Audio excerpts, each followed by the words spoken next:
সম্মানিত বিওয়াজ, আসসালামু আলাইকুম।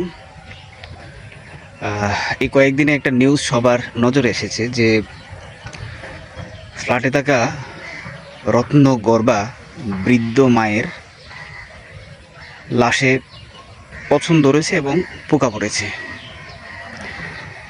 আসলে এটা এই রত্নগর্ভা বৃদ্ধ মায়ের লাশে পোকা ধরেনি, এইটা পোকাগুলো ধরেছে হচ্ছে ওই কুলাঙ্গার সন্তানের হৃদয়ে।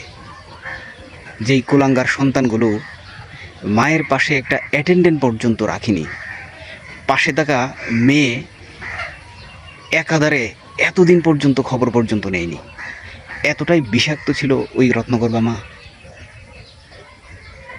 আর এই কুলাঙ্গারগুলোই ঈদের মধ্যে স্ট্যাটাস দেয় যে আজকে মা বাবা ছাড়া তৃতীয় ঈদ, প্রথম ঈদ, চতুর্থ ঈদ।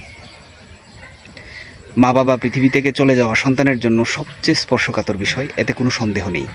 মা বাবা বেঁচে থাকতে যদি এই জিনিসটা এই জায়গায় অনুধাবন করতে, তাহলেই তোমার এই স্ট্যাটাসের মূল্যায়ন পেত।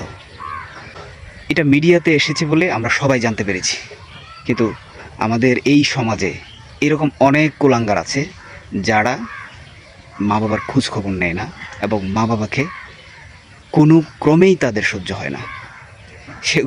সেগুলোকে আপনি কিভাবে রিমুভ করবেন? সমাজের মূল্যবোধ এতটা বিধ্বস্ত হয়ে যাচ্ছে যেটা আমাদের প্রত্যেকেরই কল্পনার বাহিরে।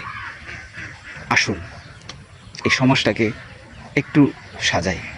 আমি আপনি এই প্রচেষ্টাগুলোই আস্তে আস্তে সফল কাম হবে। আসুন না চেষ্টা করি।